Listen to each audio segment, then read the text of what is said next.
are emerging stronger as they recover from the COVID-19 pandemic and continue to counter the anti-Asian violence and hate across America. AAPI Heritage Month is not only a celebration of impact then and now, but an opportunity to critically reflect on reality, to engage in dialogue, and to discuss the challenges still faced by many AAPIs today. As National ACE's board chair, I am so proud of the work of our board, team members, strategic partners, and corporate sponsors who helped put together this business summit. We hope that you will learn something from our panelists and be inspired by some of these success stories and testimonials from business owners just like you. National ACE works closely with the White House, and we are pleased to have the support of President Biden and Vice President Harris. We are pleased to welcome Vice President Harris to our AAPI Heritage Month Business Summit. Ladies and gentlemen, the Vice President of the United States. Greetings, everyone. The month of May is Asian American, Native Hawaiian, and Pacific Islander Heritage Month. It is a time to celebrate the rich culture and history of the AA and NHPI communities, and to recognize the important role these communities have played and continue to play in the American story. From the Chinese Americans who laid the tracks of the Transcontinental Railroad to connect the East Coast with the West, to the Sikh Americans who traveled to our nation more than 100 years ago to work on farms and in lumber mills, and who built vibrant communities up and down the Pacific coast. From the Japanese Americans of the 442nd Regimental Combat Team, who defended our freedom during World War II, and the tens of thousands of Asian American service members who defend our nation today. To the Filipino Americans who walked out of the vineyards and onto the picket line to defend the rights of farm workers during the Delano grape strike, and to the countless others who continue to work to lift up our nation. This month and every month, we must also speak the truth. Over the past few years, our nation has experienced a dramatic rise in violence and discrimination against the AA and NHPI community. Every person in our nation should be able to learn, to work, and to worship, and to live without fear. So let us recommit ourselves to combating hate. Our administration will continue to fight to make sure that all members of the AA and NHPI community have the opportunity to succeed and to thrive, because every one of us has a role to play in our shared American story. Thank you all, and take care.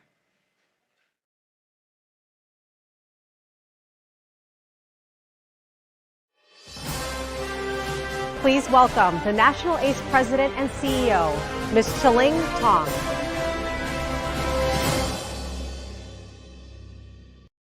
Thank you, Vice President Harris, for your continued support.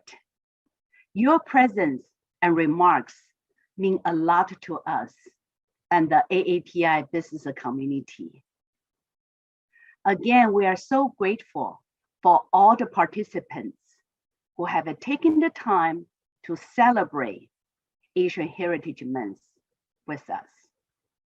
Today, we'll get to meet some of our elected officials, policymakers, corporate partners, small businesses, and entrepreneurs nationwide.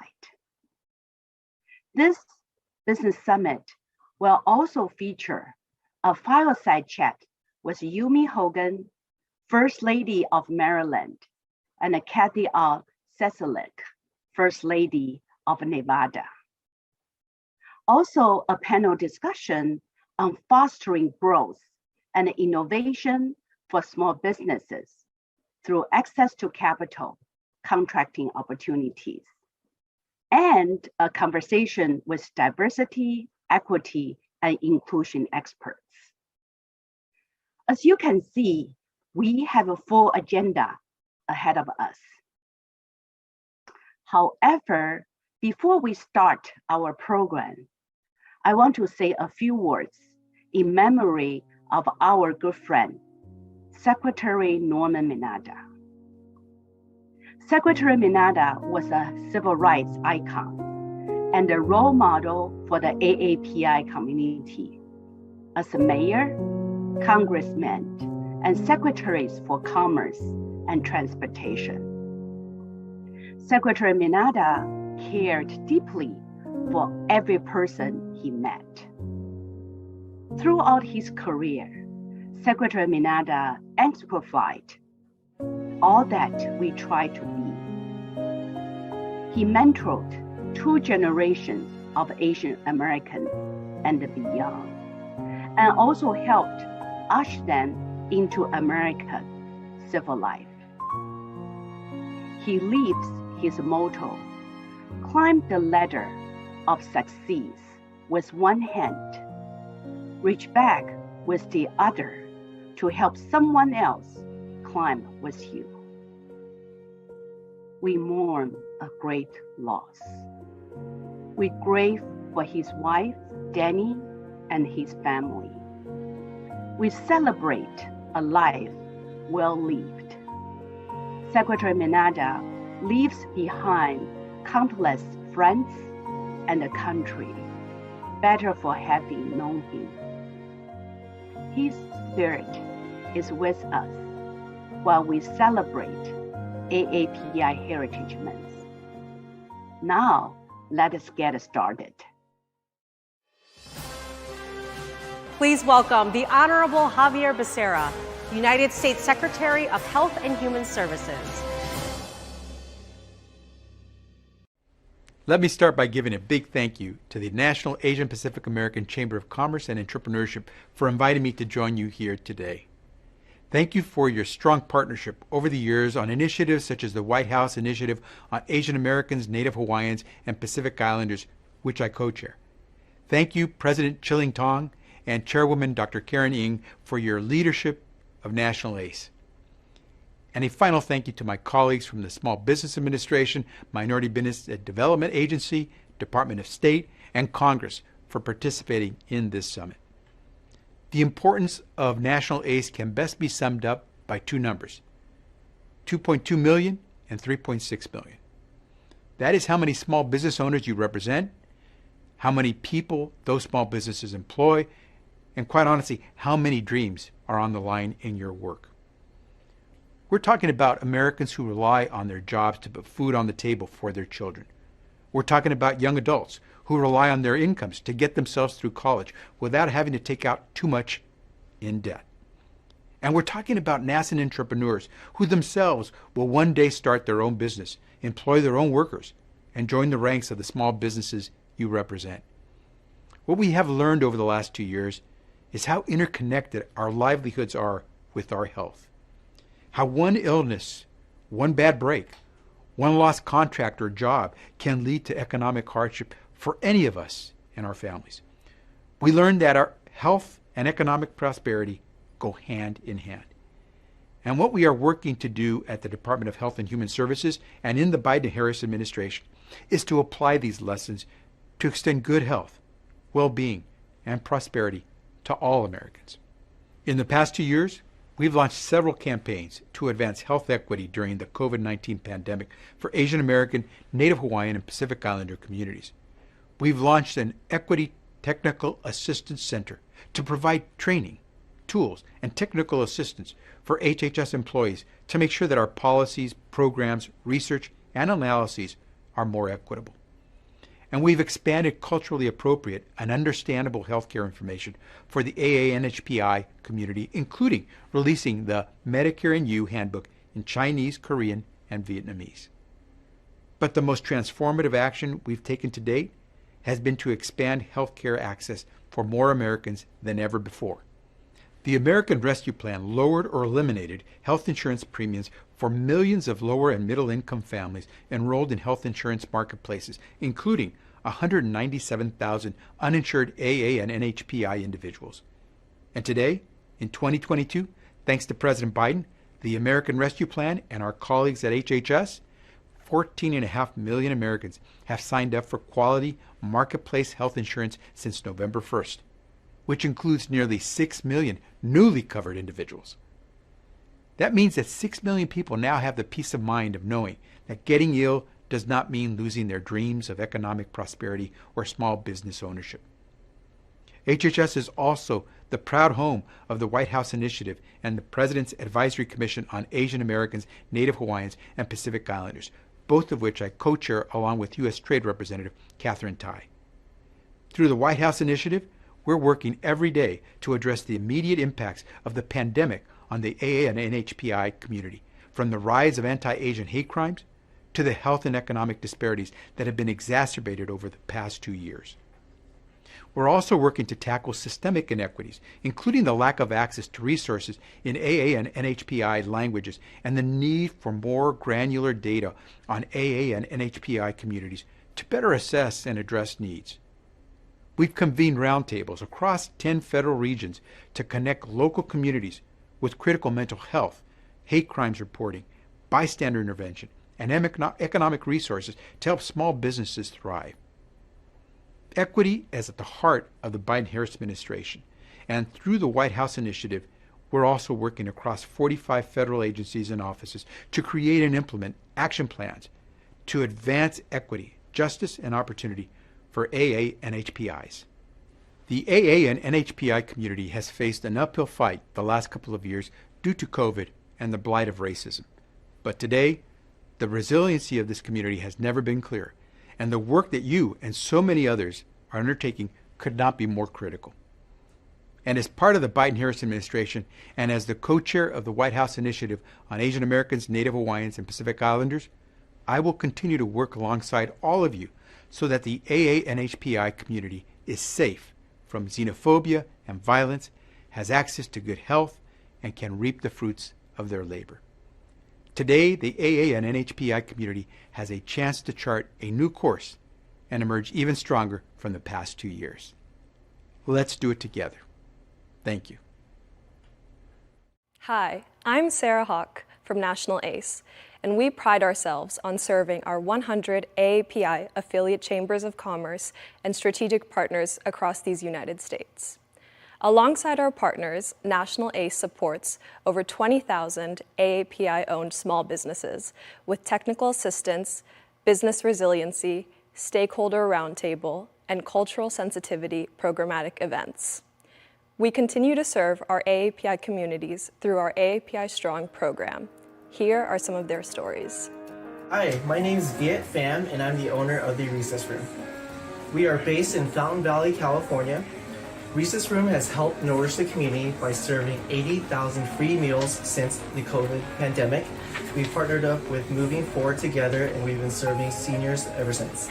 My experience as an Asian business owner has been amazing, especially in Orange County, coming from a high Asian city, ethnic city. We get a lot of support from all different types of people. Thank you, National ACE, for your continued support. Together, we're able to help small businesses just like Recess Room. We are emerging stronger. I started Philip Manila at the height of the lockdowns. I remember seeing an article that talked about in some areas of the US, 20% of the healthcare workforce were Filipinos. This inspired me to learn more about a community, and it turns out we're a large population with almost zero representation on the grocery shelves. So that fact really inspired me to start Philip Manila, which is the first Filipino-American food brand. I think anyone in the industry can tell you that starting a food brand from scratch is no easy feat. We have to deal with distributor issues, supply chain issues, retailer issues, but I'm very fortunate because thanks to the help of the FPACC, we've been able to use our network and their guidance to help us with these issues along the way. And we're very thankful, of course, for the entire community for supporting us on our monumental growth. My name is Jessica Chen. I'm the Executive Director of Oakland Chinatown Chamber of Commerce. We are based in Oakland, California. Oakland Chinatown Chamber of Commerce is a nonprofit serving the community and more than 300 Asian businesses in the Oakland and San Francisco East Bay area. Now our projects are covering economic development, transportation and parking policy, pedestrian safety, crime prevention, hate crime, and much more. Thank you, National ACE, for your continued partnership. Together, we are able to help small business in Oakland Chinatown. We are emerging stronger. Please welcome the Assistant Secretary of State for South and Central Asian Affairs, at the U.S. Department of State, the Honorable Donald Liu.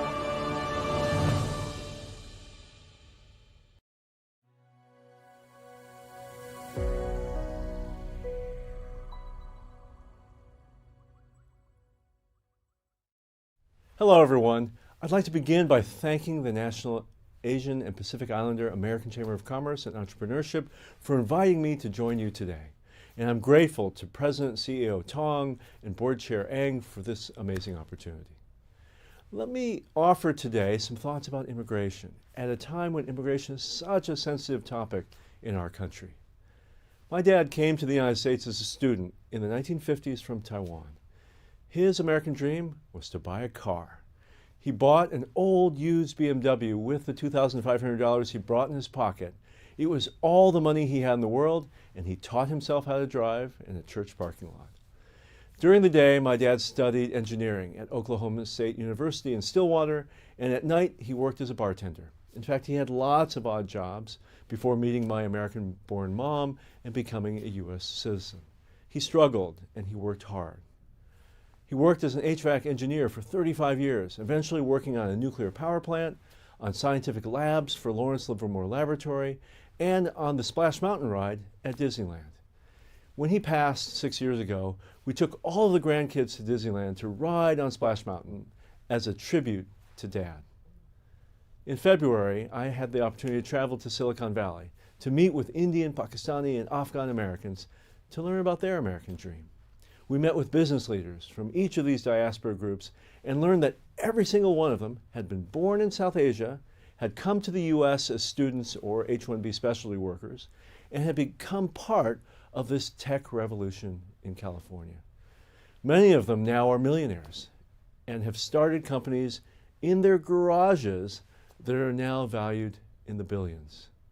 In fact, 51% of all startups in America, valued at $1 billion or more, had an immigrant founder. This is a very different American dream than the one my father knew. It's an American dream that sustains our critical edge in innovation and entrepreneurship. So as our leaders craft our new immigration policy, I hope that they will leave space for our collaboration with students and specialty workers from all over the world. And in that spirit, the White House announced in January an initiative to continue to attract and put to work the smartest STEM students from around the planet. Under this initiative, the State Department is extending exchange visas for an additional 3 years for students doing research and training in STEM fields. DHS has dramatically expanded the STEM fields for which foreign students are able to work legally in the U.S. after graduation for up to 3 years. These now include 22 new cutting-edge disciplines like cloud computing and data visualization. In 2020, international students contributed more than $39 billion to our economy and supported 410,000 American jobs in cities and towns across this country. U.S. research institutions and businesses gain a competitive edge in our global economy as a result of some of the best minds in the world coming to our shores. Most return to their home countries but maintain close business, cultural, and personal ties with Americans. Some work legally for a few years in the U.S., and others, like my dad, become American citizens. My dad's American dream started with buying a car, but like many Asian Americans, his ultimate dream was to provide for his family, to get a good education for his kids, and to launch them successfully in the world. And for that American dream, I say, thank you, Dad. Please welcome the Social Impact Officer at Al Roker Entertainment, Ms. Susan Jin Davis. At National ACE, we care about our strategic partners. When they express an opinion, it is important for us to actively listen to what they have to say. That is the reason why this year we started doing a series of in-person roundtables nationwide. These meetings give our local AAPI business owners an opportunity to discuss and network with key elected and government officials and corporate leaders on current business issues that affect them directly. As of May, we hosted 7 roundtable discussions in Michigan, Florida, New York, Texas, Georgia, Washington State, and California. Our work has just begun. We will be heading to Colorado, North Carolina, Illinois, Massachusetts, and many more before the year end.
Local business leaders and bring back information back to Washington, D.C., so that we can continue to advocate for AAPI businesses on a national level.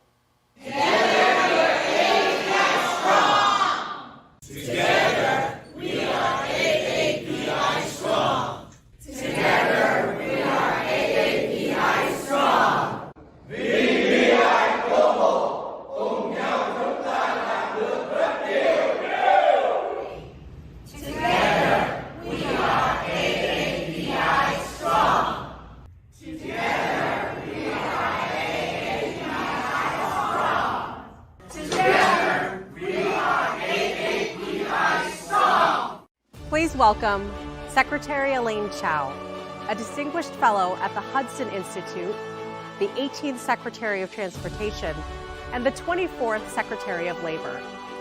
Secretary Chao was the first Asian American woman to be appointed to a president's cabinet in American history. I am sending you greetings from the President George W. Bush Presidential Library. President Bush and his father, President George H.W. Bush, have always been stalwart advocates for our community. In 1990, President George H.W. Bush signed a joint resolution designating the month of May as Asian American Heritage Month. 2 years later, he signed it into law. Throughout this month, we celebrate the rich history of Asian Americans and Pacific Islanders in the United States, as well as recognize the many contributions of AAPIs. The Census Bureau notes that Asian Pacific Island Americans are the fastest growing racial group in the United States. I would like to commend National ACE's great efforts, led by President and CEO Chilling Tong, to work with over 100 AAPI affiliate chambers and partners to help AAPI small business owners. Many of the more than 2.2 million AAPI-owned enterprises are small, single proprietorships that need assistance to access available resources such as business development counseling, small business loans, and government procurement opportunities. Today's AAPI workforce is the largest it has been in American history, and still growing strong. We will continue to further AAPI advancement in employment, and workforce development. We will continue to increase AAPI participation and representation in the upper levels of leadership in the public and private sectors. In these unprecedented challenging times, we are also grateful for the outpouring of so many community partnerships in support of healthcare workers, hospitals, small businesses, and community centers by many AAPIs throughout our country. We are a resilient community. We have withstood many challenges in our nation's history, and I know we will continue to grow stronger. Thank you.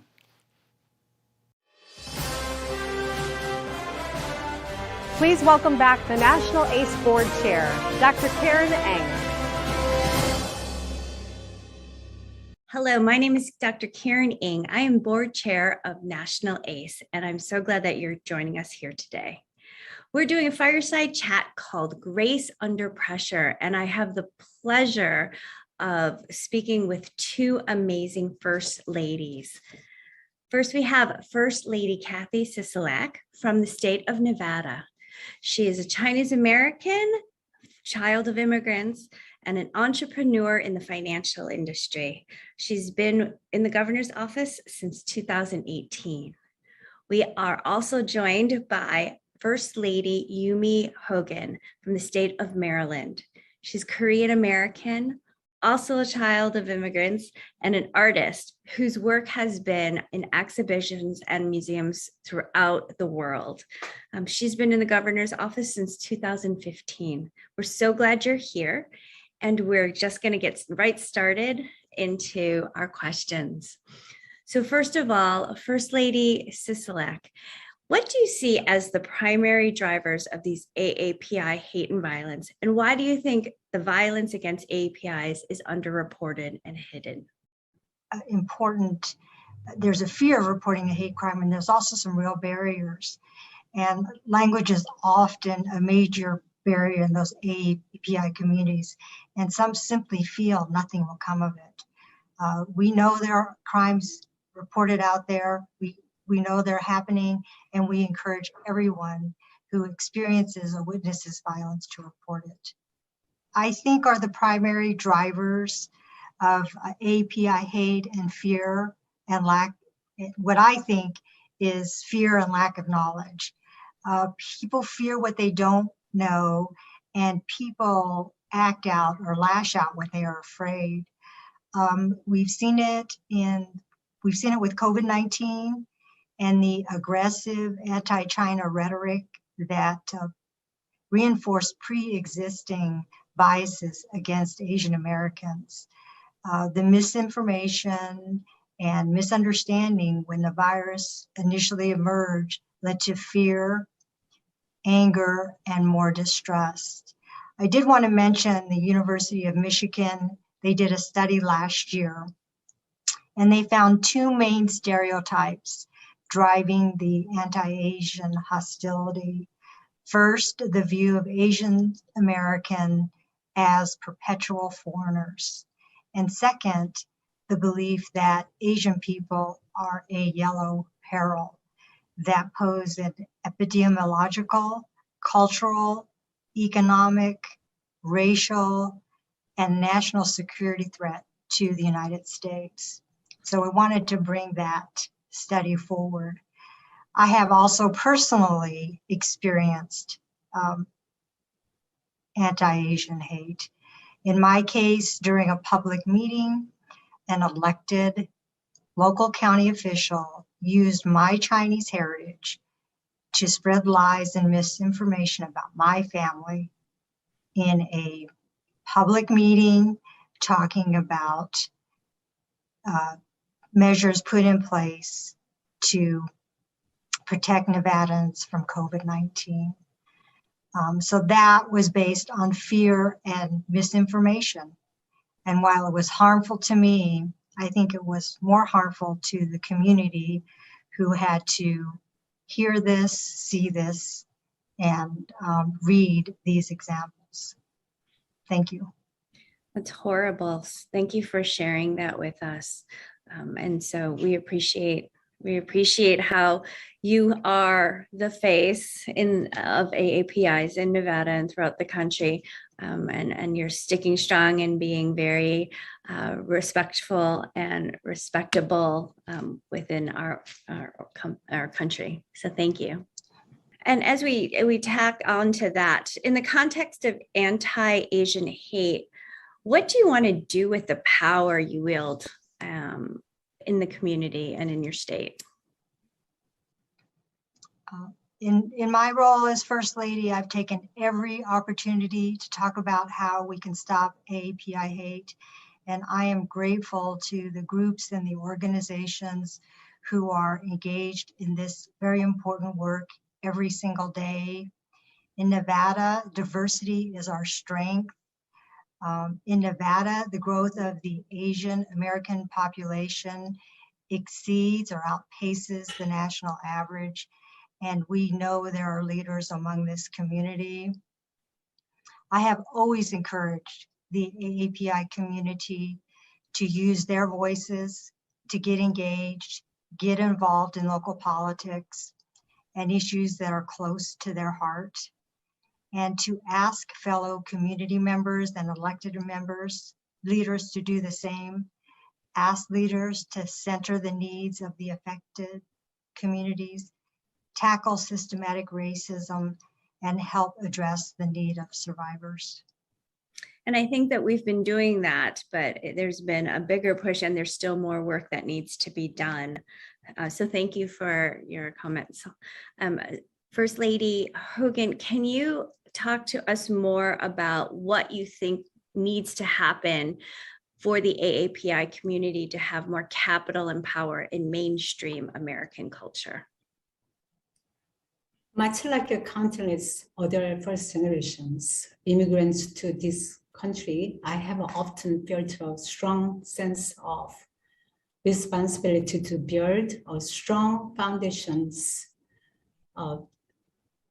not only for my children, but for future of all Asian American generations that come after me. As the first Korean American First Lady in his state, and the first Asian American First Lady in Maryland, I feel the weight of this responsibility even more strongly. Hate has no home in America. Asian Americans, just like so many others, build their lives in the United States, contributing to and volunteering in our communities. Not only as the first Korean American's First Lady in the United States and state, but more importantly as an Asian American condemning and fighting against these discriminatory and heinous acts of violence will be a duty I carry for all lifetimes. When I wrote about my experience as an Asian American immigrant, I want to give a voice to the millions of Asian Americans who have continued to experience the same frustration and express that are Americans. As Americans, we all share the same goal of achieving the American dream. I want our fellow Americans to understand how much we will sacrifice to be part of this country, and the hurt we feel when we are attacked, whether physically or verbally, because of how we look. I plan to continue to advancing a deeper understanding and respect for Asian Americans, and empowering other Asian Americans to speak up, and when they are targeted or mistreated because of their race. Thank you. Well, if both of you, one on the East Coast and one on like the West-ish coast, kind of hone in, we're going to solve this eventually. I'm all about call to action. So I have a question. We'll ask First Lady Sisolak. How can our viewers help bring solutions to the anti-AAPI discrimination, slurs, and bias-motivated violence? I think first we support the needs of the API groups on the ground. The API groups in our community are the go-to places for refuge and resources for our AAPI people in Nevada. We can show our support as a society by donating money to these groups, helping with translation services, and if you are capable, offering support in legal assistance. Second, as First Lady Hogan has mentioned, we encourage you to speak out if you witness a hate crime or incident. Speak out against acts of bias and hate.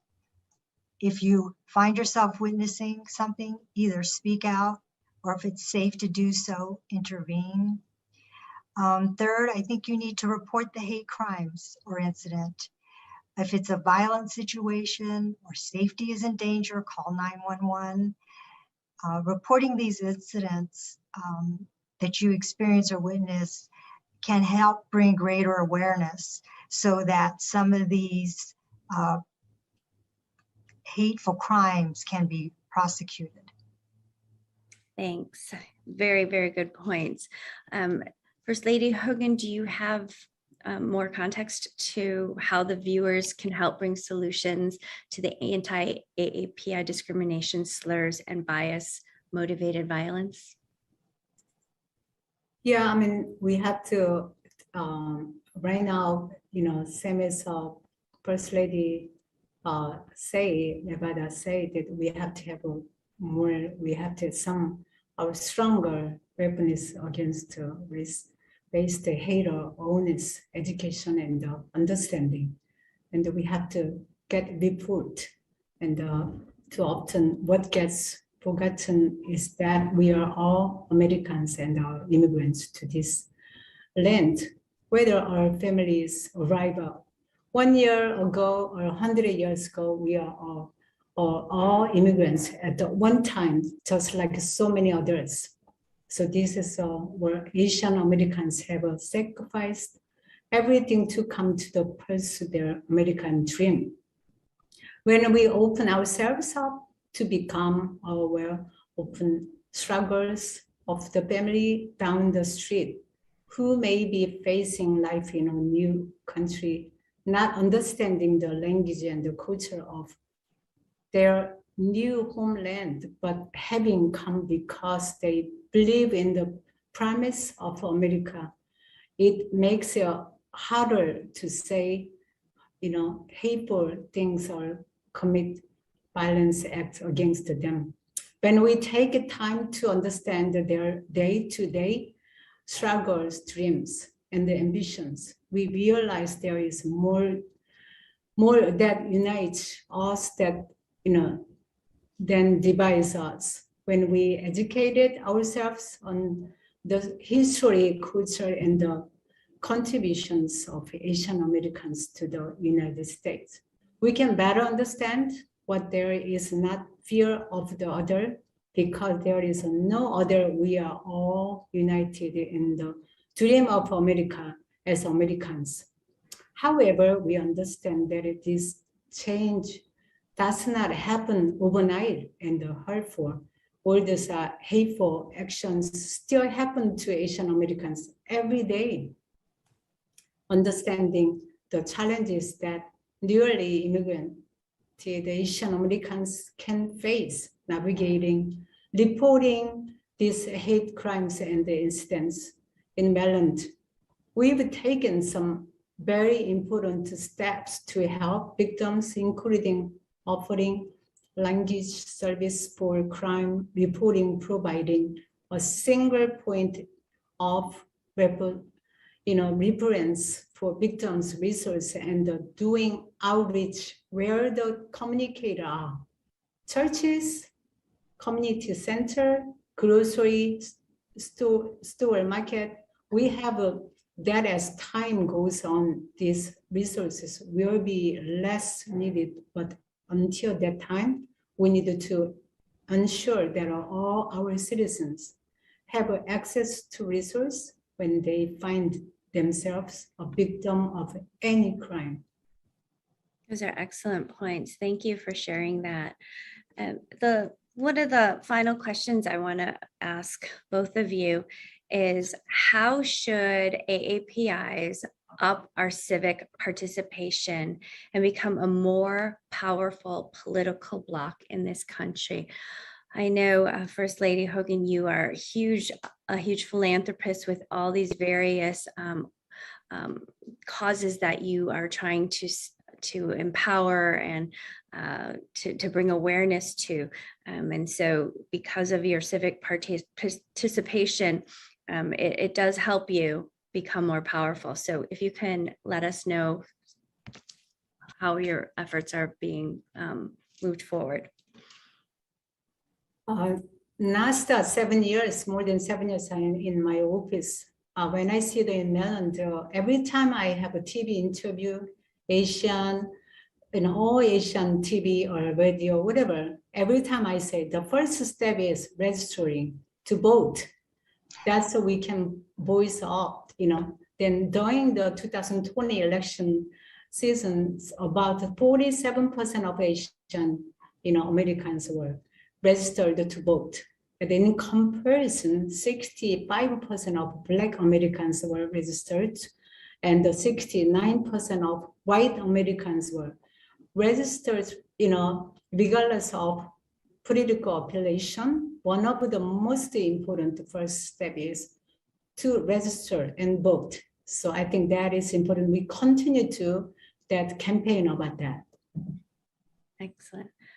First Lady Sisolak, you have a growing population of AAPIs in Nevada. So can you help us with some solutions on how we can up our civic participation? Sure. I know in Nevada and in Las Vegas particularly, we have a strong civic engagement with the AAPI community, but we could always do more. As First Lady Hogan mentioned, in Nevada, we are registering more and more Asians to vote, to recognize the importance of electing leaders who will advocate for our needs. Again, we must use our voices and our experiences to work with community leaders and elected officials to make sure that issues that are important to our community are front and center when decisions are being made.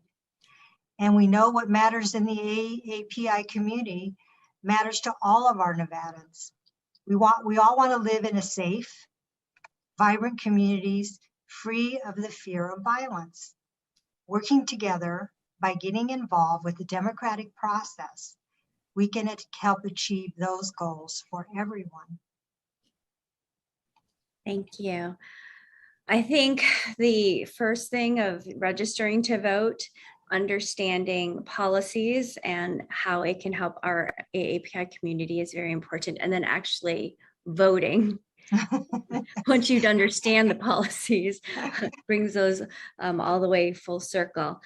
So thank you so very much for joining us at National ACE's Asian American and Pacific Islander Heritage Month Business Summit.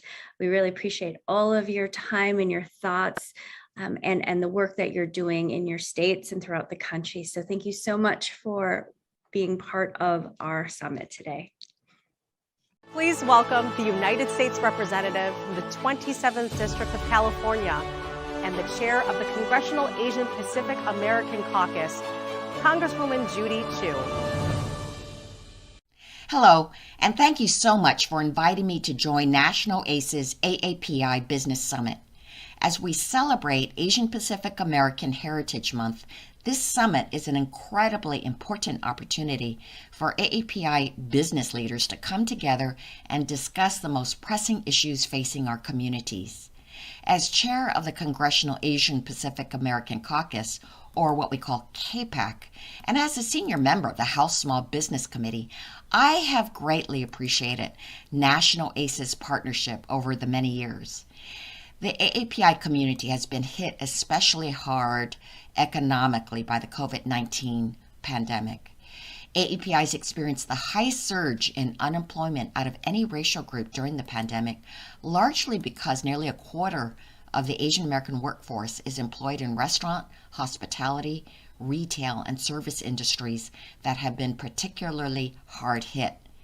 Asian Americans have also faced the highest long-term unemployment rate out of any racial group.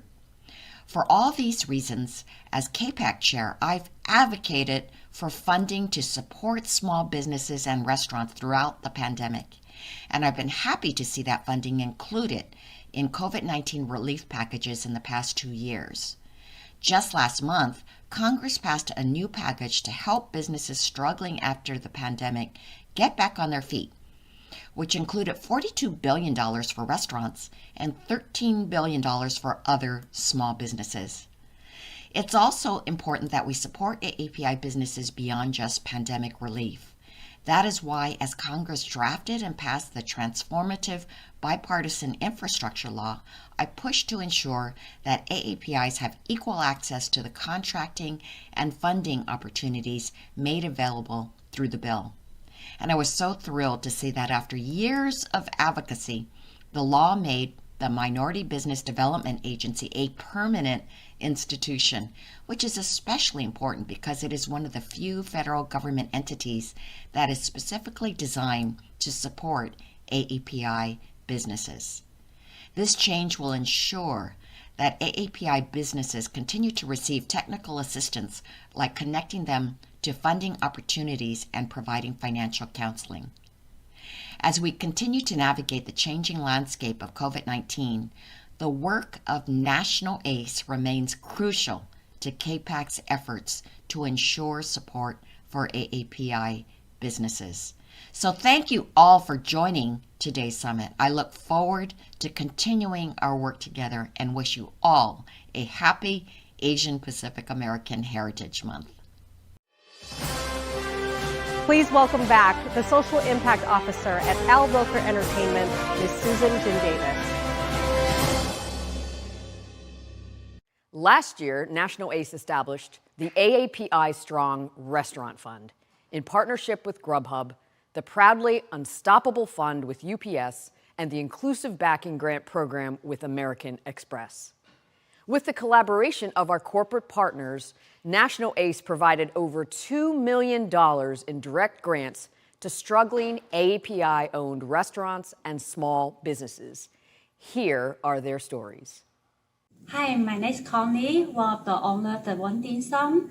And during the COVID, we do allow delivery. We deliver to Dallas, Austin, San Antonio, that made us survive. But after that, and then the government allowed us to open dine-in, and I was like, oh my God, we need the patio. We need to remodel the restaurant a little bit, but by that time, I was struggle, but by that time I got a good news from National ACE. They gave us the fund. Oh my God, that's really helped us, and we used the fund to remodel the dine-in and build out the patio. And then right now, all my customers come here. They love our patio and sit down the patio and enjoy the food. So thank you again. Thank you. We really appreciate National ACE to help us grow out. Thank you. Hi, my name is Jinya Huang, and I am the founder of Break Bread, Break Borders. The Unstoppable Fund for AAPISTRONG from National ACE has hugely benefited our refugee women in the DFW area. For Dallas-Fort Worth to receive this fund, the women that we are training to be community cooks for Break Bread, Break Borders have been tremendous. They have been able to utilize this and really further their culinary education and uplift their families, and it's a huge investment to the communities. Thank you, National ACE, for all that you do. We love you. National ACE's mission is to serve as a strong advocate for AAPI business interests and effect positive change on all issues that enhance and advance the goals and aspirations of AAPI business owners, entrepreneurs, and corporate leaders. Duke Pham's life has been a hard fight from the start, but also an inspiring journey. He's gone from being a penniless political refugee to going on to starting 6 popular pho restaurants in the Seattle area. We had the 5 containers that were stuck down there from November 4th. They arrived. And this was now, mid-January. The port, literally, I was down there during Thanksgiving, literally begging them, how can I get these containers out? Can I walk the port myself, find these containers that are buried somewhere in there? We call them daily. We call customer service, email them, and just receive the same answer every time is, yeah, when we find them, we'll call you. And that was it. So it was just buried down there. And until Schilling and the National ACE reached out, had somebody at the Department of Transportation called the head of the Port of Seattle's longshoreman organization, the SSA Marine organization. And yeah, those 5 containers were miraculously found and released to us within the next few days. So we're still around, thanks to National ACE. So my name is Samantha Berg. I go by Sam. I'm a managing partner at Next Street, which is a firm focused on mobilizing capital, customers, and capabilities to small businesses. I am also an entrepreneur and a small business owner. I have the pleasure of being the relationship manager on the Verizon account, and we are helping in conjunction with LISC and Verizon build out Small Business Digital Ready. I want to acknowledge that this month is Asian American and Pacific Islander Heritage Month. And Asian Americans and Pacific Islanders are part of the small business ecosystem, and an important one. In addition to Asian Americans representing 10% of all US small businesses, they also are the fastest growing racial group and important consumers of small business products and services. Today, I stand with you to support Asian Americans and Pacific Islanders and condemn all the racism and biases that have existed for decades.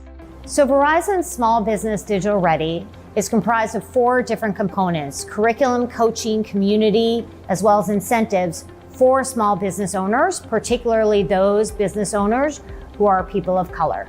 We've had incredible success over the past 4 months since we've launched the platform in terms of not only users adopting the platform, but also engaging with our curriculum, our coaching, our community, and our incentives. This month, we also have a grant program. If you take 2 courses and or 2 live events, you are eligible for a $10,000 grant. We have a number of $10,000 grants to give. I'd like to share that the Verizon Small Business Digital Ready platform is available at verizon.com/smallbusinessdigitalready. We are so excited to work with Verizon and to work with the Asian American and Pacific Islanders to help make sure that small businesses get the support they need. Thank you so much.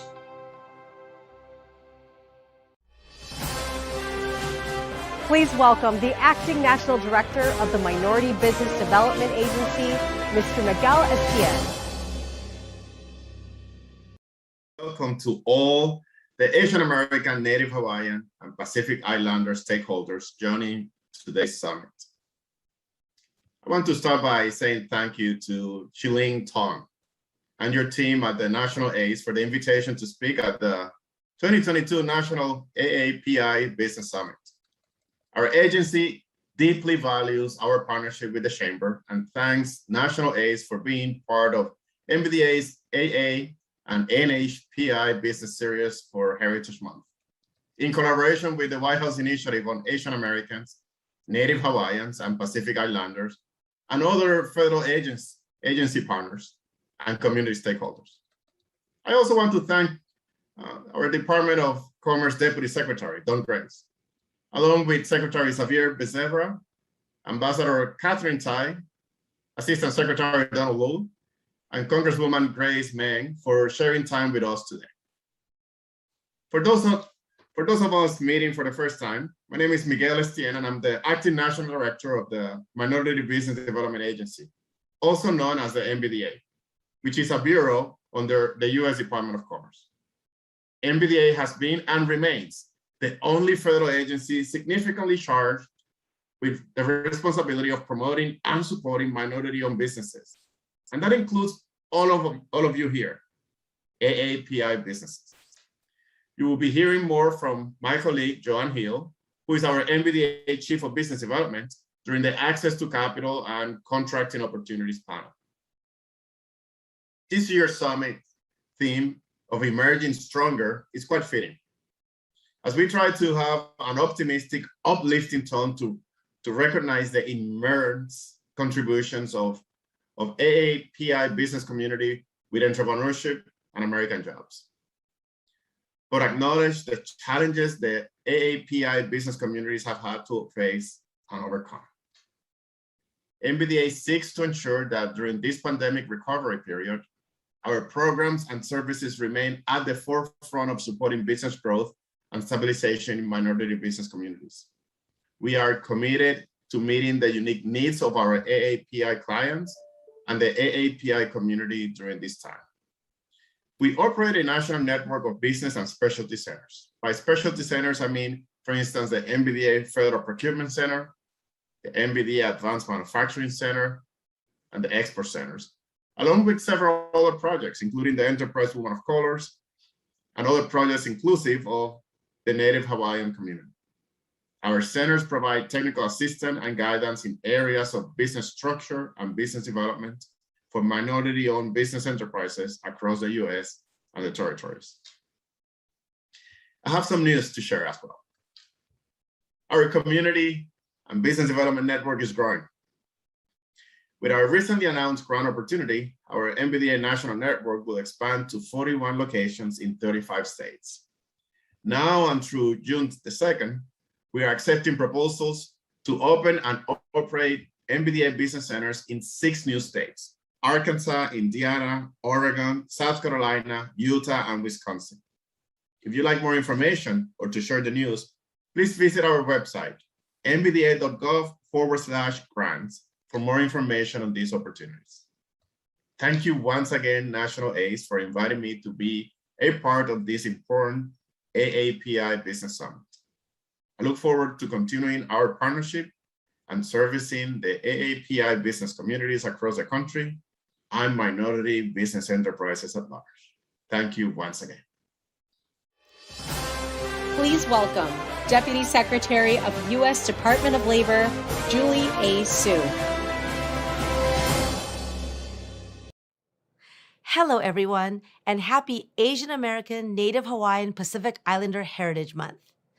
Thank you to National ACE for organizing this event, for being such an important voice for our community, and for advancing the economic security of not just AAPIs, but the communities in which we live, for supporting our entrepreneurs and the businesses they establish and the workers they employ. I had the opportunity to meet with many of you when I was going through the confirmation process for my position, and I'm grateful for your advocacy for Asian Americans to be represented at the highest levels of the federal government. As the daughter of Chinese immigrants, my mom arrived in the US on a cargo ship because she couldn't afford a passenger ticket. And through my work as an advocate for immigrants, civil rights, and working people for almost 20 years before coming into government, I have seen firsthand just how challenging it can be to start over in a new country. And I've seen that the path to the American dream is paved with struggle, some luck, and a lot of perseverance. My parents worked minimum wage jobs when they first came to this country. As I was growing up, they owned small businesses, a dry cleaning shop, and a pizza restaurant. My mom eventually got a job working for Los Angeles County. That gave us medical insurance, and when she retired 27 years later to help take care of my daughters so I could work, she got a pension. This makes me a big believer in the value of a good union job for giving families stability and opportunity. I grew up translating for my parents, navigating the adult world and interactions like so many children of immigrants. And I learned that law is really a language, and those who speak it get to decide who gets what in our society, who gets protected and who doesn't, who gets to immigrate and who doesn't, who gets to work, march in the street, get married, and who doesn't. And so I went to law school to become a translator in the language of law for those who were marginalized, discriminated against, and exploited. Some of you may remember a group of garment workers from Thailand who are survivors of human trafficking, who were brought to this country and forced to work behind barbed wire and under armed guard in a suburb of Los Angeles back in the 1990s. They have been told their whole lives to put their heads down and know their place. And it was such a privilege for me to be their lawyer, to fight for them, to fight alongside them for justice in the garment industry, and to change the material conditions in which they lived, and then to fight for them to be able to stay in the country as US citizens. The resilience of these workers and my experiences working with them left a lasting impression, and I've continued to advocate for vulnerable and marginalized people throughout my career. The Biden-Harris administration is committed to empowering immigrants and other workers to advocate for better working conditions and wages, to advocate for good jobs, good working conditions, and strong worker protections, which are key to an inclusive, equitable recovery. So I call on you, our valued employer partners, to prioritize 3 things as we think about the future of our economy. First, equity. This is a centerpiece of the Biden-Harris administration. Our work to combat systemic racism and serve underserved communities was a day one commitment that our president made to the country. We have all seen the dramatic rise in anti-Asian violence. I'm sure it has affected you, your families, and your communities as it has mine. My mom, for a long period of time, was afraid to go out and take her regular walks because of the growing incidents that she was seeing and hearing on the news. But this is a longstanding issue, not something that just happened as a result of the pandemic. And I was actually working on documenting hate crimes in the 1990s. But in the 1 year since the organization called Stop AAPI Hate started to document these incidents, in that 1 year, there were more cases of anti-Asian incidents than in the 10 years that I was tracking this many, many years ago. And AAPI-owned businesses have also been attacked. So your work as national ACE in this space is incredibly important, and this administration stands with you in standing up against racial bias, discrimination, and the knowledge that anti-Asian words are often associated with anti-Asian violence. So we know leadership matters, and your leadership matters. Second, job quality. I call on you to work alongside the Department of Labor and the entire administration to use your power and your voice to raise the floor, to provide jobs that give living wages, health insurance, benefits, and dignity and respect for workers. We know that most Americans worry about their ability to save enough for a secure retirement. And we also know that the most effective way for people to save for retirement, whether they are business owners or workers, is through a retirement plan. Employers who offer retirement benefits make themselves more attractive to workers. And the ability to bring in and retain good people is always important, but especially so in the tight labor market we currently have.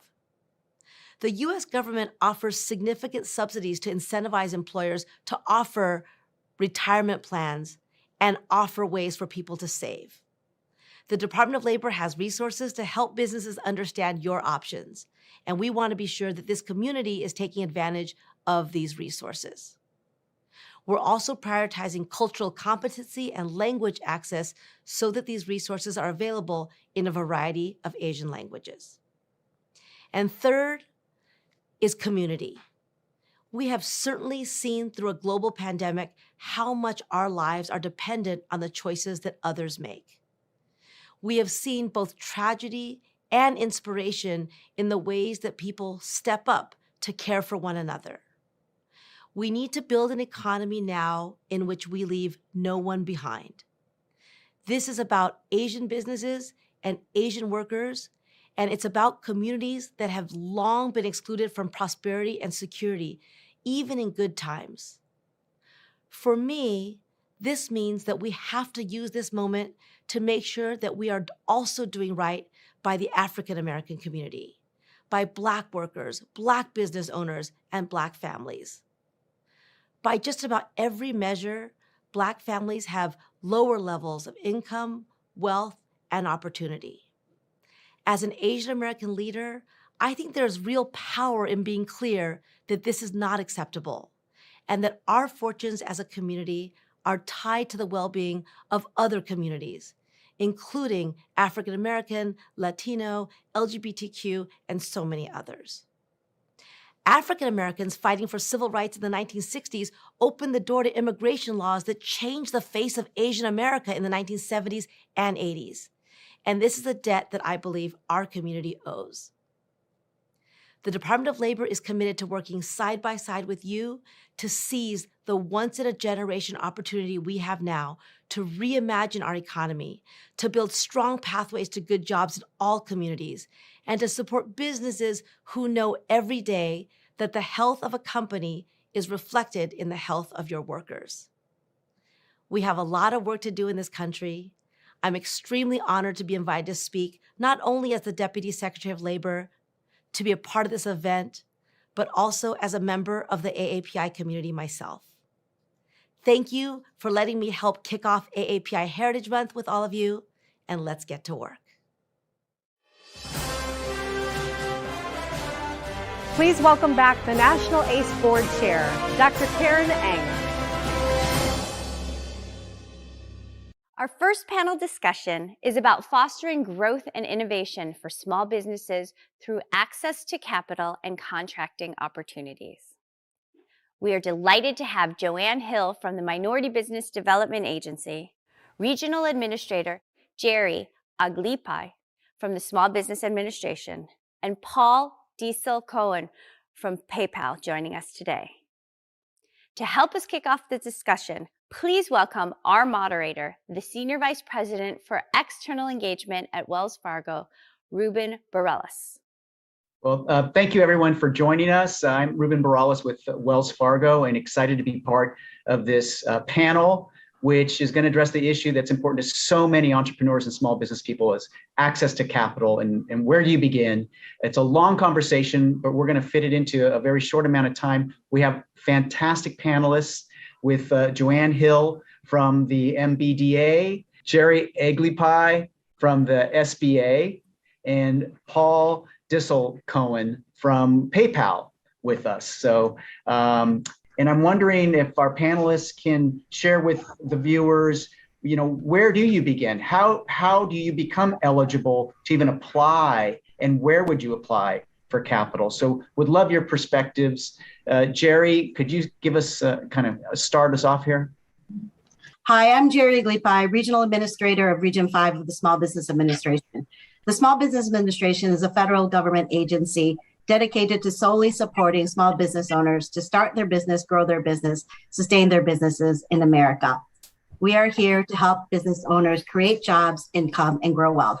Owning a small business is the next best way to building wealth in America, next to owning a home. But people don't know how to start it and to operate it and find the working capital that they need. So we're here to open the doors for that. The Small Business Development Centers are a wonderful no-cost resource to find the free assistance and counseling that they need, cohort training classes, develop skills of creating a business plan, understanding their business finances, and actually to make it all run as an engine, accessing that capital, but also absorbing that capital. Where do you start is also understanding what your assets are to start a business. What is the money that you have to invest in that business, and where you are in your business model as a risk category. Those are what we call it businesses that lenders and equity investors would assess as to what is the risk category of how they would assess capital that would be deployed to them. Credit is also an issue of how you would also access capital. The Small Business Development Centers, and include also women's business centers, can help business owners understand what capital they need. what is their risk category, and how to manage their credit. Credit can be a divide if they don't know how to manage their personal credit. And I'm talking FICO score, not your business credit. Every lender that is out there is always going to look at the personal FICO score, even if it's a $100 million revenue business, because your business is you.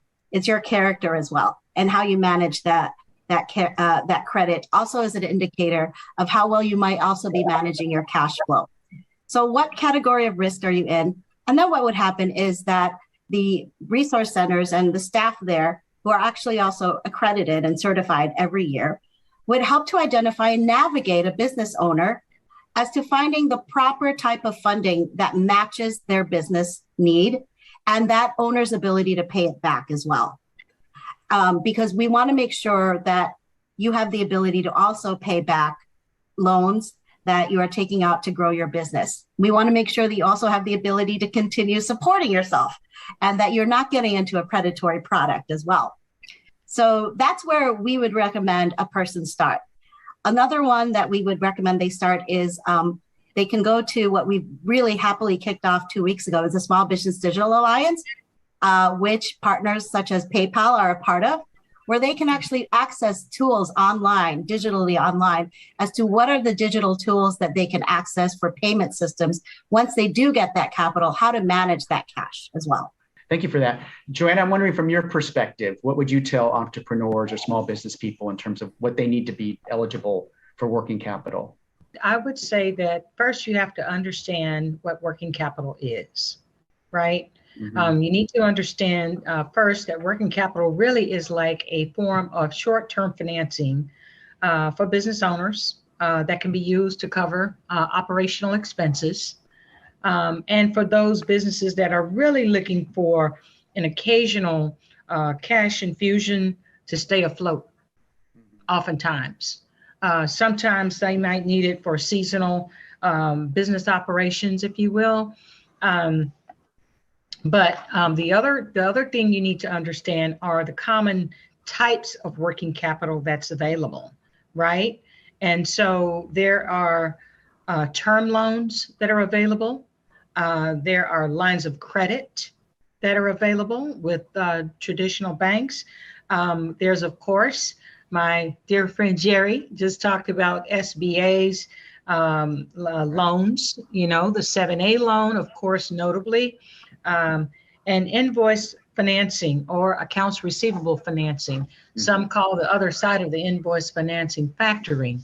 And so I would say that the business owner really needs to get with, and I would be remiss if I didn't say it, for those who qualify for MBDA's business services, and we help all businesses. We're a public servant organization. But MBDA business centers are located in 35 states across the United States. They provide facilitation of access to both traditional as well as alternative sources of capital. And we are expanding our footprint to 6 additional states, but our business centers have business consultants who specialize in helping firms with this working capital. It is absolutely needed. And of those types that I just talked about, they will be able to help you through an assessment of where your business is at a given point in the life cycle of the business to determine the best fit for you. Fantastic. Well, thank you for that. I encourage folks to get in touch with your agency on that. Paul, from your perspective, PayPal, private industry, what's your recommendation to folks who are interested in getting access to working capital? You know, once you sort of have that that picture in your mind of what is appropriate for your business, then it kind of depends on, you know, what type of capital you're looking for and what stage your business is at in development, and also, you know, where you want to apply. You know, some people might have a relationship with a bank or a CDFI or an NBI. Other people, you know, might be looking for more flexible options. One of the things that PayPal has been doing since 2014 is offering 2 different working capital products that are really flexible and offered to, really geared towards the smallest and most underserved segment of small businesses that are out there. For instance, one of the things that Jerry mentioned is that every lender is going to look at your FICO score. But actually for our PayPal Working Capital product, we do not look at your FICO score. We actually look at your PayPal sales history. So you do have to be an existing PayPal business customer, but only for a period of 90 days before being eligible to apply for that PayPal Working Capital loan. And it's just a fixed term loan that's repaid through a percentage of your sales. So no late fees. If you're a seasonal business, as you mentioned before, you might pay off more one month. And then if you have a slow sales month, you pay less that month. And there's no penalty for that. And then we have a PayPal business loan product, which is for all small businesses, regardless of if you're an existing PayPal customer. And, that does get into some of the more traditional credit checks that Jerry mentioned. But again, I think that one of the advantages and one of the reasons that we're able to reach some of these underserved communities is that it's a really fast and easy online application that is very straightforward, fixed term loan, nothing in the fine print. I think that there are a lot of resources out there, including representatives on our credit team at PayPal, who are there to really talk you through the journey, because in the end, it's all going to be about tailoring something for your business. Great, that's fantastic. So I'm going to ask you all I want a quick response. Someone's, an entrepreneur, small business person looking for working capital, just trying to figure out the landscape. Again, you've gone through it, but if you were going to refer them to one or two different websites or places to go, where would you recommend? So Paul, start where you're on the screen. I'll start with you. I think that our PayPal Working Capital and PayPal Business products are really great and have a historic, positive rating with our small business customers in terms of their flexibility and fairness.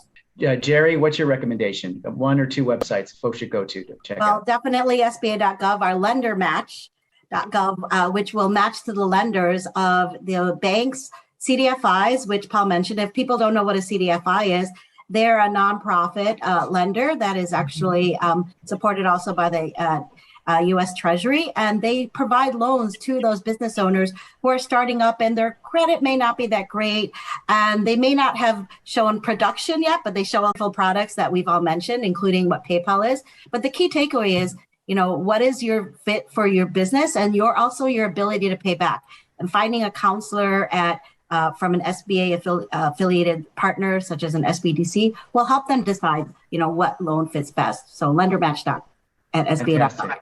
Fantastic. Thank you for that. And Joanne, what's your recommendation? Yes, my recommendation is to visit mbda.gov. That's Minority Business Development Agency.gov. Those 35 business centers that I talked about, those are our flagship business center programs. Reach out to them and connect with our Equity Multiplier Project if you're looking for private equity. They are phenomenal. We launched that program last week in collaboration with the SBA, of course, and a couple of other very significant partners.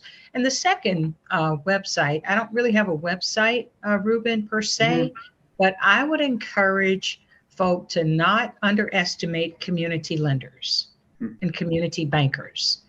Those are the people that you get to know. They are willing to make exceptions, okay, because you have banking relationships with them, and that goes a long way if you're a business owner, and they really are seeking to step up their game to meet Community Reinvestment Act, right, criteria and goals that they have. They're not gonna, bend to their, detriment, if you will, to help. Right. But what they will do is they allow a little more margin for frailty if they get to know you and you're in their community and you're helping the local economy. Fantastic. That's a great recommendation. Thank you.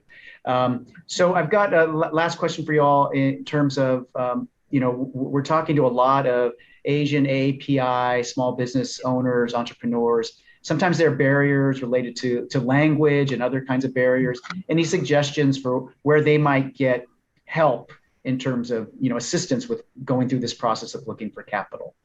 Joanne, any recommendations there? I think that companies are going to have to start investing in language translation services and leveraging technology to be able to help individuals who need help with language translation, right? So that they can still do business with them. That is my best advice to companies today. That's a big push that we have. I have to tell you, with government, language translation and offering that for all things that we do is high on the list of priorities. Great, thank you for that. Jerry, any suggestions from you in terms of assistance, especially language specific? Yes, thank you for that. Our SBDC network, of course, they are partners on the ground in the community that can help offer language translation. I myself have partnered with many of them and actually having dual language translations when we've done training on access to capital as well. The other one with the SBA is that we're really excited of a pilot program that we launched called the Community Navigator Pilot Program this past fall. And that is a program in which we are actually creating a stronger ecosystem on the ground, wherein we connect with community-based organizations, whether it be business development organizations or community organizations that are mutual aid groups and such. We're meeting people where they're at, such as AAPI entrepreneurs, who can help business development organizations translate pieces of information and conduct that translation services, whether in-person training or for collateral materials as well. And then, of course, there's National ACE Chamber. They have a wonderful network of entrepreneurs and supporters within ACE Chamber who can also help provide that assistance for language translation. I would say most AAPI business chambers, development groups are actually embedded in their community for that language translation. Great point. Great point. Paul, any thoughts from your perspective? PayPal, fortunately, is a global company. So we do have customer service reps all over the world and do language matching for when a customer needs it, and language translation services online as well for your website. Fantastic. Great. Well, it looks like we're out of time. I want to thank you all for providing this incredible information that hope will help many of the entrepreneurs and small business people out there who are on a journey to access working capital, and hopefully they can use some of the advice that you gave today to help them do that. So thank you all for joining today, and look forward to the rest of the conference. Thanks. Please welcome the Honorable Don Graves, Deputy Secretary of the United States Department of Commerce.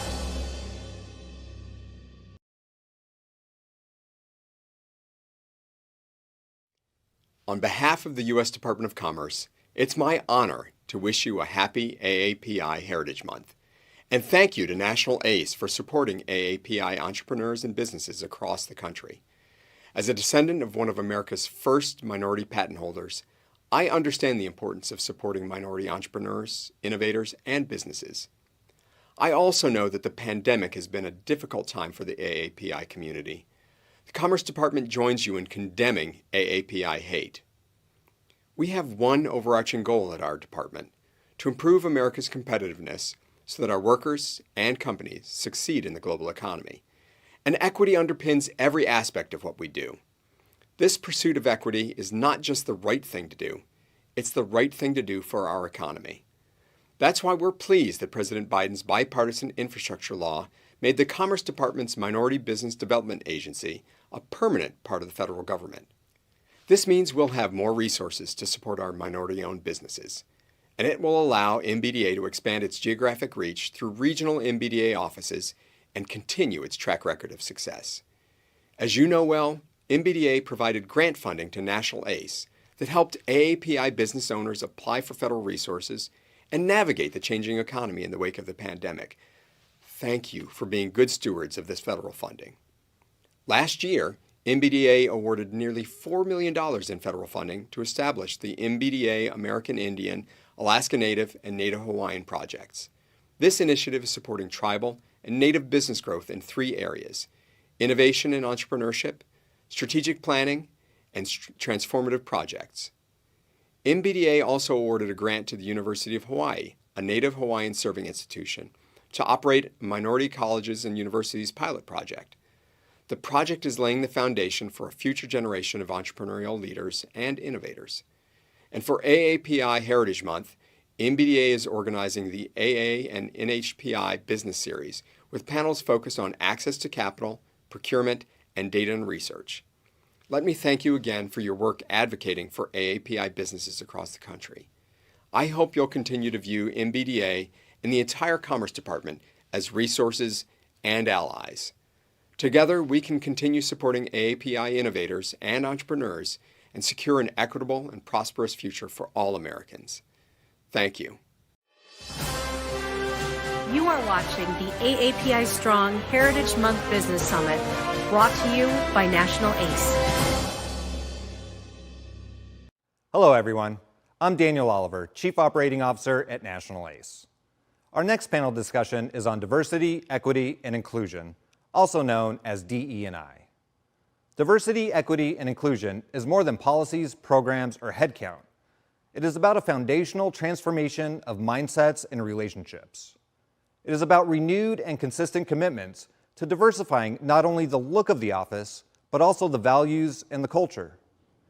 Employers committed to equity also tend to outperform competitors by nurturing the unique perspectives of their team members and creating environments where everyone can thrive. To facilitate this panel, please welcome Susan Lee from EY Parthenon. Thank you, Daniel. Good morning. My name is Susan Lee. I'm a partner at EY Parthenon. A little bit about me. I'm a working mom with 2 teenage daughters, and I've been advising clients on M&A and commercial transformation in the last 20 years. In addition, I currently lead the Professional Women's Network at EY Parthenon. Today, we have an amazing panel on diversity, equity, and inclusion, where we will be talking about DEI trends and lessons learned that could directly impact your business. Joining us today are Venna Tran, who is the Director of Community Engagement at Nielsen, and Tony Gladney, the Vice President of National Diversity Relationships at MGM Resorts International. Venna and Tony, it is truly my honor to have this very important conversation with both of you today. Before we dive right into the topics, could you spend a couple of minutes telling us about your story and also your role in driving DEI in your organization and your clients? Tony, you want to start first? Yes, I'd love to. It's good to be here with you, Susan. And my story starts out with really a background where I had a natural diversity intersectionality, and that was in athletics. Being a part of teams, being a part of, really being able to get in the trenches, and no matter what your race, no matter what your religion, you were in the battle together. And so I learned very early, how important really an appreciation of, all is. And then coming to an area to go to college like Las Vegas, where there's tourists that come from all over the world that, drive consumerism to the hospitality and gaming industry, I was able to see that firsthand.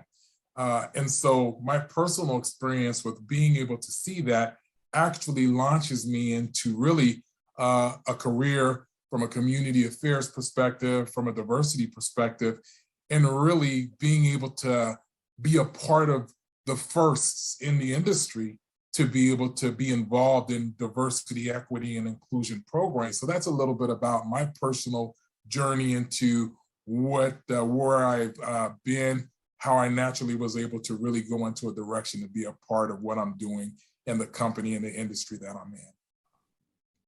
Thank you, Tony. It's great to hear your first of a lot of these initiatives I have a question coming up, and I would love to hear your comments and perspective on that. How about you, Vanna? Thank you, Susan. And first of all, I want to thank everyone that's on the call today, especially all National ACE team for always being amazing in what they do. And I'm very appreciative to be on this panel today to speak with Susan as well as Tony to share kind of also our journey, what Nielsen does for DE&I efforts as well. So a little bit about my story, similar to Susan, I'm also a working mom of two. Mind you, my children are much younger. Mine are 8 and 5, so I'm learning all the struggles every single day.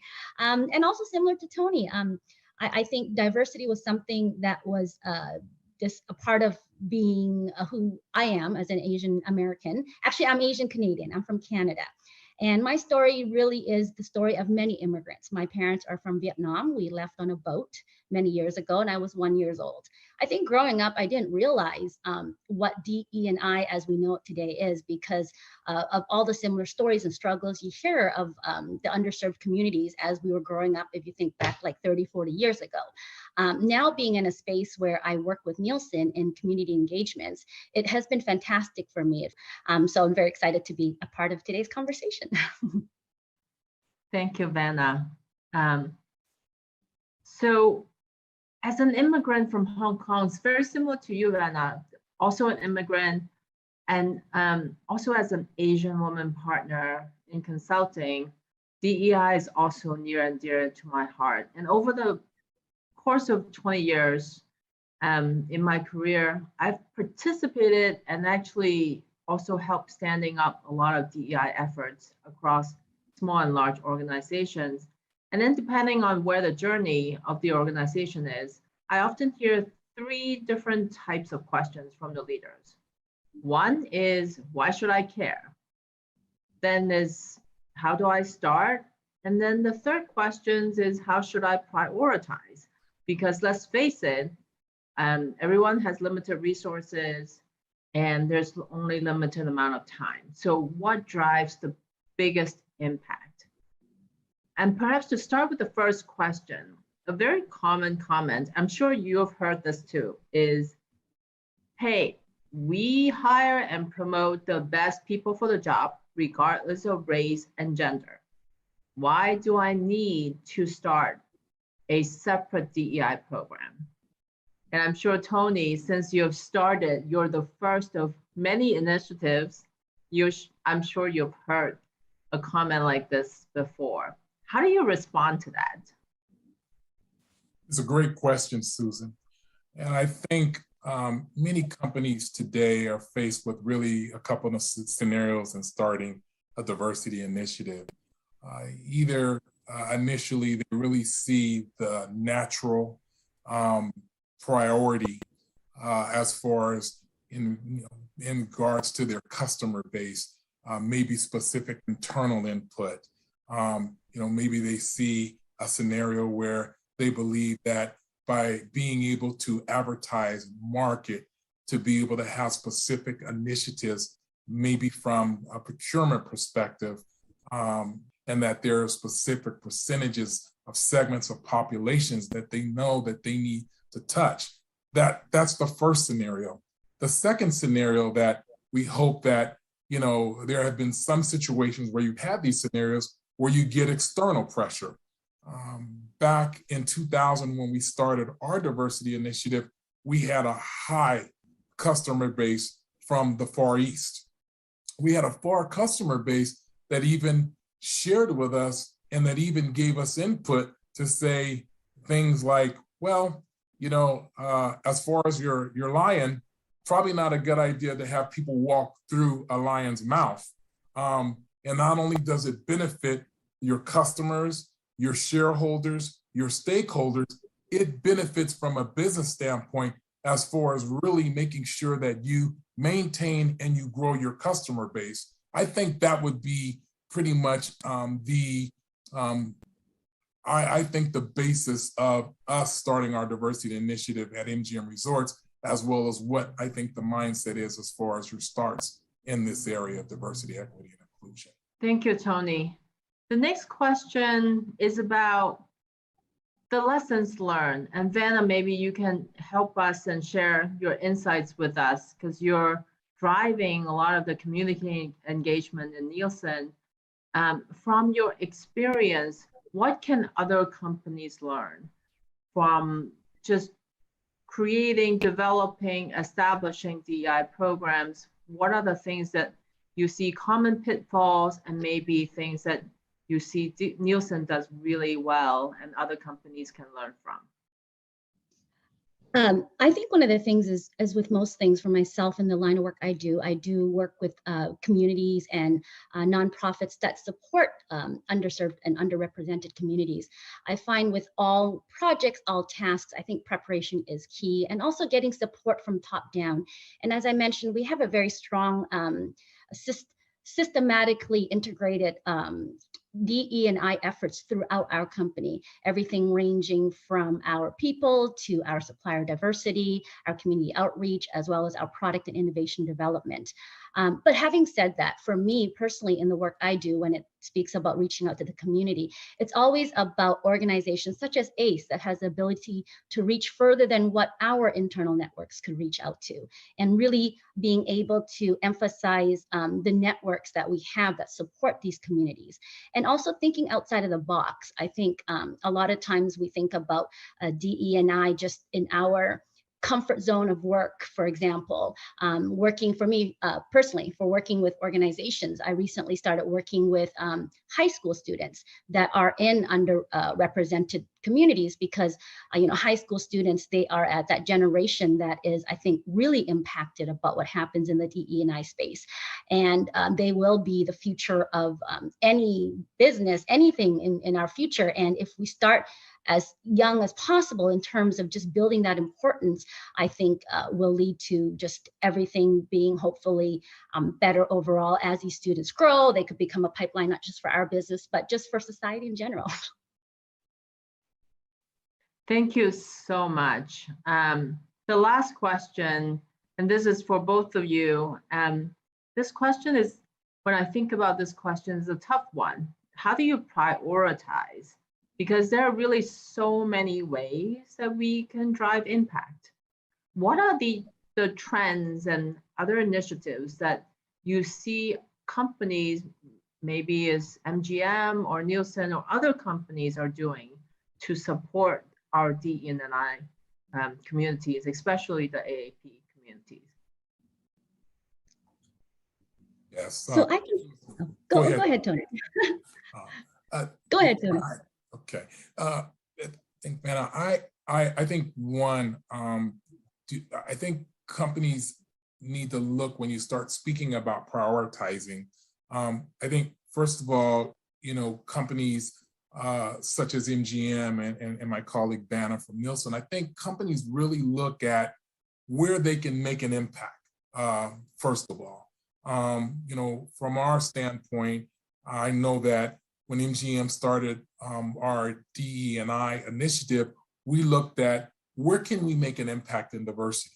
At that time, MGM built a lot of buildings. We participated in a lot of procurement and purchasing, scenarios.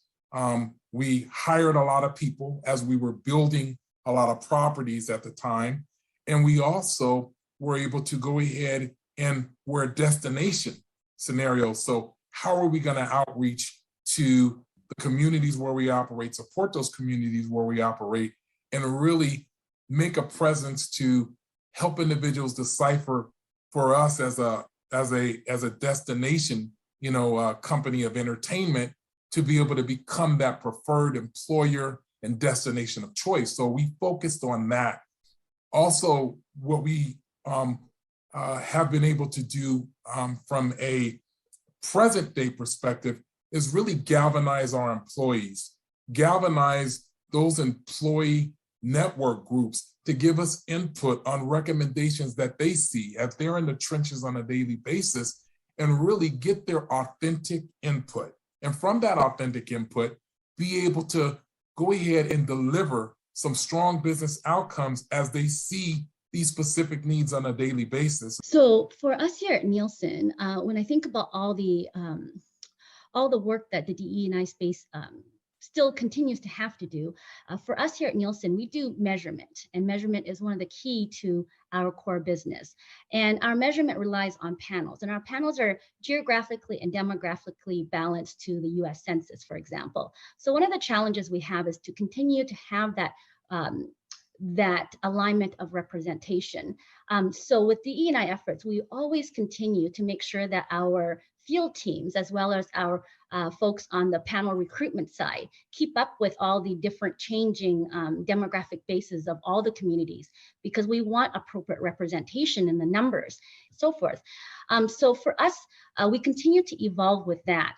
One of the things that we had done a couple of years back is launched what we called our inclusion analytics. And inclusion analytics allows us to take a look at the media landscape and to ensure that we are bringing to light the representation of underrepresented communities in the media space. And I think, Susan, when you talk about Asian hate, I think it is imperative that we see representation of our community on screen, whether it's on TV, streaming, even when you think about audio, podcasts. We want people to recognize the importance of being counted. And I think a lot of that rolls up to just outside of just Nielsen space as well. When we think about voting, I mean, just to allow people to understand the importance of being counted and being represented. So I think that's going to touch across all boards of companies at this point. And hopefully I look forward to seeing how DE&I continues to evolve for everyone. I love this. Thank you so much for just sharing your insights, and I think also being very candid. So thank you for everything you're doing, and thank you for spending the time with us today. Thank you, Susan, Vanna, and Tony, for that wonderful panel about diversity, equity, and inclusion. Now more than ever, DE&I is a business community's greatest asset. There are over 50 distinct ethnicities and languages, with a total of more than 100 native dialects represented in the Asian American and Pacific Island community. Having talent and resources represented from our community gives companies an advantage and a fresh perspective on how to conduct business and be profitable for the long term.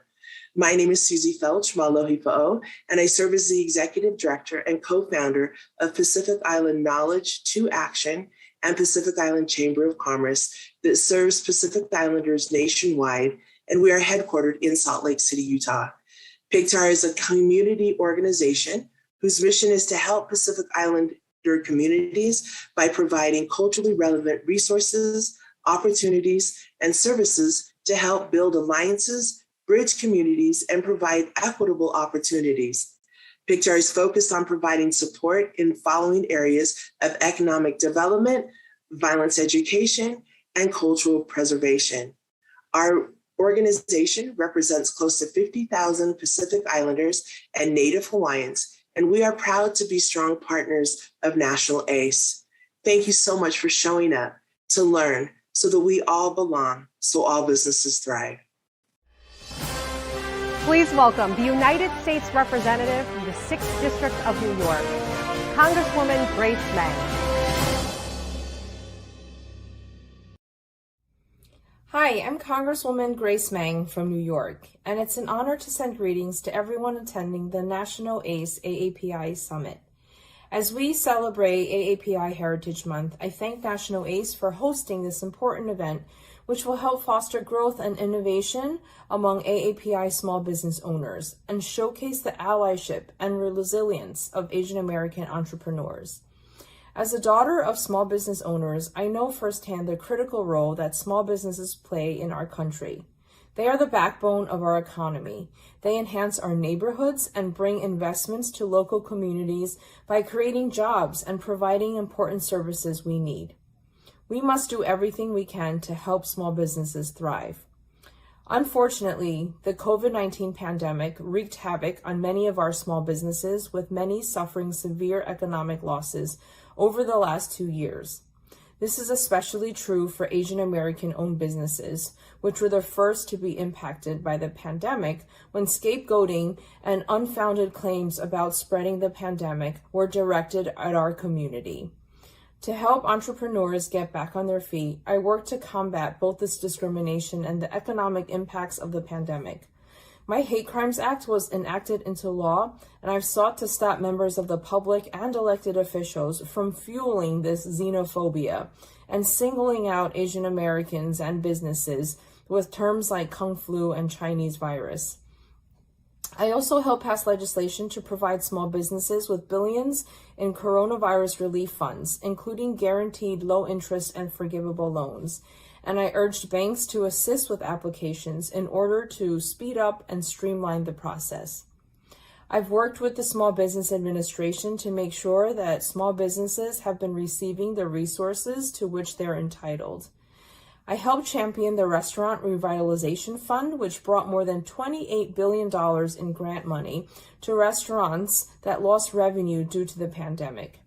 In fact, I recently co-sponsored a new measure that would allocate another $55 billion to replenish aid for our restaurants.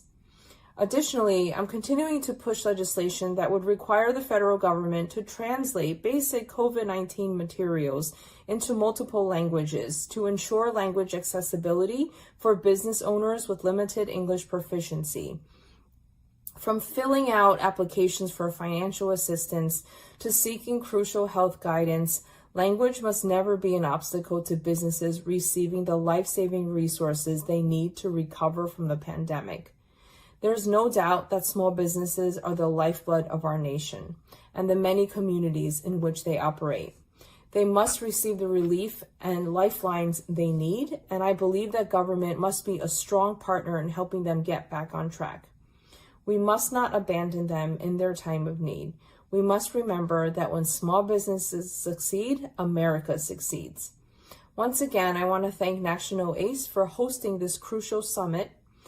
Best wishes for a productive and successful event, and happy AAPI Heritage Month. Thanks. I'm Janet Alakpala from the National ACE team. ACE Next Gen was founded to foster the next generation of AAPI entrepreneurs and to increase AAPI representation in leadership positions across business and government. In the United States, AAPIs make up 6% of the general population, but they account for less than 2% of policy, business, academic, and corporate leadership roles. ACE Next Gen serves as a platform for young AAPIs to forge their own path towards advancement with the support of a like-minded community. We at National ACE are proud to support the next generation of entrepreneurs. Please welcome the United States Trade Representative, Ambassador Katherine Tai.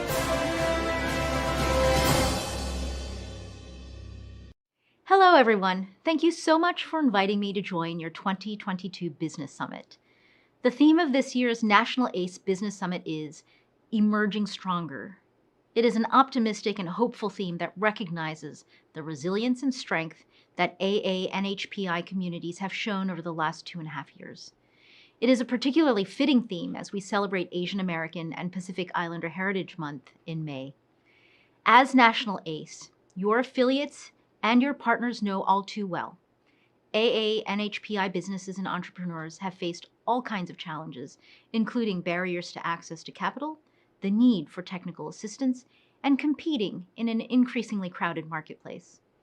The challenges have only intensified and multiplied over the course of the COVID-19 pandemic. National ACE's own survey found that more than 84% of Asian American and Pacific Islander business owners have been negatively impacted by COVID-19. And those negative impacts include a rise in anti-Asian bigotry and hate acts, none of which are new, but which have proliferated and worsened. And that is why National ACE's work is so important and urgent. By supporting our community's businesses and business owners, you are helping to address all of these systemic imbalances, whether it is by helping entrepreneurs find alternative sources of financing, providing virtual technical assistance on resiliency and recovery, or supporting capacity building. You are giving generations of AA and HPI business owners the assistance that they need. Meanwhile, National ACE is continuing its outstanding work to combat the anti-Asian bias that confronts all of us. The Biden-Harris administration has also made this a top priority. Last year, President Biden signed the COVID-19 Hate Crimes Act into law. Our administration also established the White House Initiative on Asian Americans, Native Hawaiians, and Pacific Islanders, which I am proud to co-chair with Health and Human Services Secretary Xavier Becerra. This initiative is focused on driving a whole-of-government effort to advance equity and opportunity for AA and HPI communities. In our meetings to date, we have heard from leaders across the administration as well as key stakeholders on how we can use the size and scale of the federal government to help our communities. We know that when diverse perspectives are represented in the policymaking process, the outcomes are more equitable and inclusive. That is also an important value that drives our work at USTR. Too often, the benefits of trade do not reach minority-owned businesses and their communities. We are working to reverse that by incorporating the feedback and suggestions of these individuals throughout our work. I often meet with AA and HPI leaders when I travel across the United States. It could be a morning coffee with small business owners or a dinner with local elected officials. But as the first Asian American to serve as United States Trade Representative, and one of the only Asian Americans in the President's cabinet, I feel it is important that members of our community hear directly from me on our administration's priorities and how we are supporting you. That support complements the important work that organizations like National ACE can provide.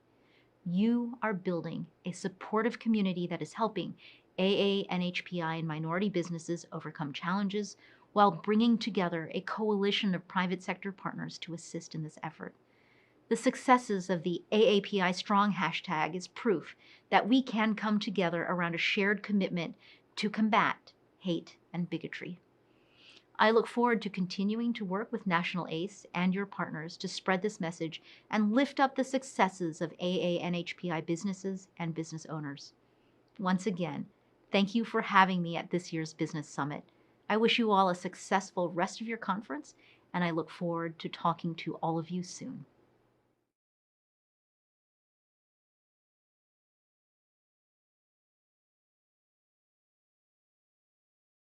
This concludes our annual celebration of the Asian American and Pacific Islander Heritage Month Business Summit.